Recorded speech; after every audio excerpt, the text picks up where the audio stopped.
on, ladies and gentlemen, you'll disregard it. Why do you and the hundreds to thousands of other doctors not close Peterson's defect during a DS procedure? Okay, so if I just might say that this whole internal hernia Peterson's defect is very confusing to people because the two different surgeries that have a Peterson's space is very confused all the time, and that is the bypass and the duodenal switch. When it comes to the duodenal switch, this Peterson space is very large, and so doctors would rather the intestine be able to move freely in this area rather than closing it down. When you do close it down, what can happen is as patients lose weight and fat dissipates, you can create little tunnels. Now that you have a little tunnel, an intestine can go in there and get caught. So think of Peterson's space as the space under a bridge. And if you make that space under a bridge big enough, a car can drive through. But if you make it too small or leave little gaps, a car cannot get through. And when intestine can't get through, it gets blocked. And the last thing we want is a block. So I talk to the surgeons that do the surgery all the time, and out of the 8 that I'm very close with, only one of them closes it, and he is an open surgeon. He doesn't do the laparoscope. So it is very unusual for a DS surgeon doing it laparoscopically to close Peterson's space. Although I have no criticism of closing it. I understand the fear both ways. Okay. Do you have an opinion well, here's another thing. Dr. Gagne, it's his opinion and his criticism that Dr. Husted's failure to close Peterson's space caused Ms. Waddle to have a partial bowel obstruction in May of 2010.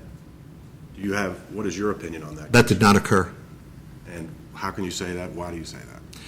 Well, I could say that because I've been there many times and learned my lessons that way.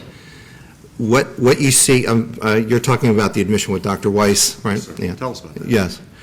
Well, the complaints that Ms. Waddle had at the time, we often see in post-duodenal switch patients with her problems, and that is that her intestine was sort of boggy, dilated, and not working very well.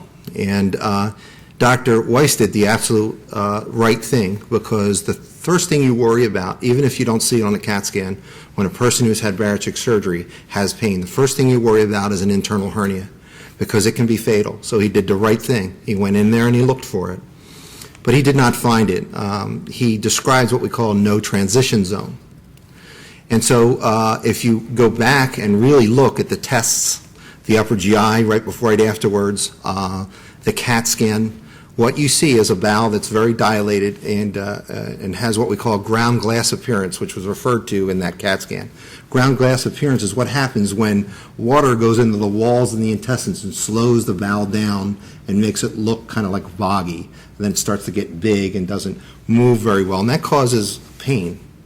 And so he did not find an internal, he found Peterson's space, which is fortunate because the bowel is able to go through Peterson's space and not get caught.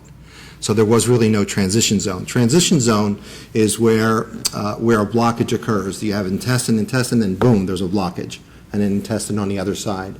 If there was an obstruction, the intestine would be big on one side and small on the other. And in this case, it was big all the way through. And so that's basically what we refer to in this business as an ileus. And that's just a fancy way to say the bowel's kind of numb and not moving very well, and the reason for her discomfort. Another criticism that Dr. Gagne expressed concerning Dr. Husted related to the method that Dr. Husted used to close the vertical sleeve gastrectomy. Okay, just to correct you, what he was referring to is what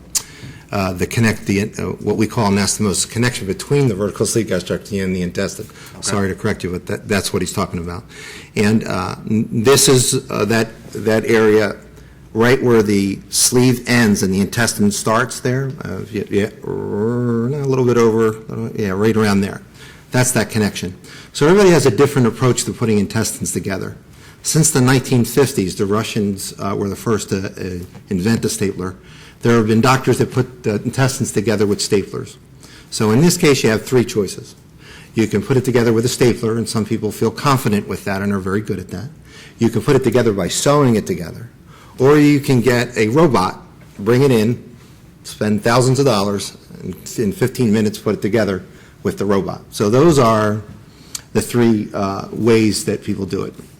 In this case, I'm sorry. Don't go, I was just going to say, what... Dr. Husted decided to use the triple staple technique, and what that means is he put two pieces of intestine together, stapled them.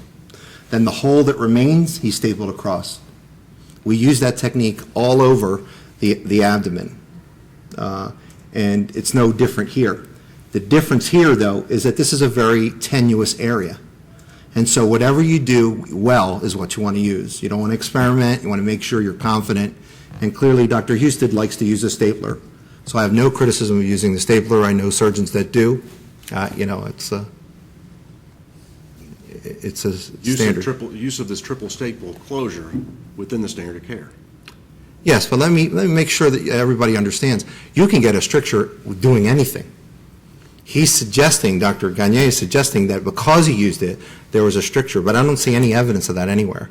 You don't see any evidence that there was a stricture? There was a stricture. Yeah. And but that can happen anything, doing it any way. Right, and what sort of evidence would you be, what would evidence a problem with Dr. Husted's triple closure technique? Well, the first place you would see it is in the operating room when you test it, and you test the connection, make sure it goes through.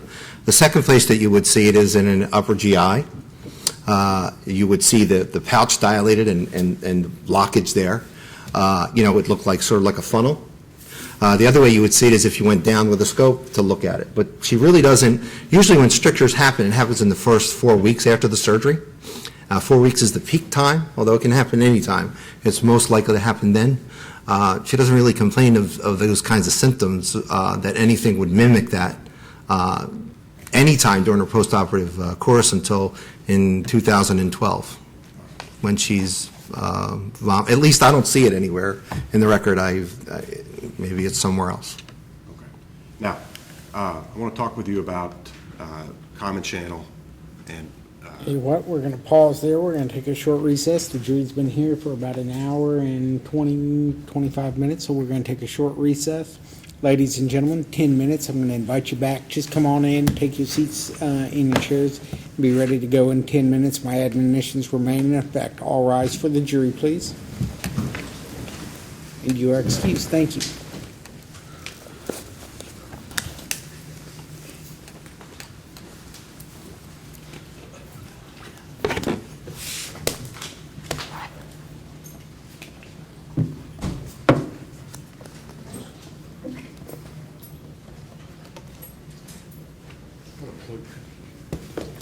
And counsel, you're doing. You may step down, doctor. Thank you. I could step down. Absolutely, relax. You're moving fine. It's not a criticism. How much longer do you have? I'm not criticizing. I'm just trying to anticipate. Not too long. I mean, Pardon? not too long. I mean, I don't know how long the air will go. Not. I'm just worried about you at this point. 15 minutes, 10 minutes. 25 tops. This is a good stopping point, and this is the big Okay. issue. Okay, that's fine. That's fine. I'm just trying to figure scheduling for lunch and everything, so that's fine. We'll take a break. Closing arguments, we have lunch. Oh, yeah. Yep. What do we decide?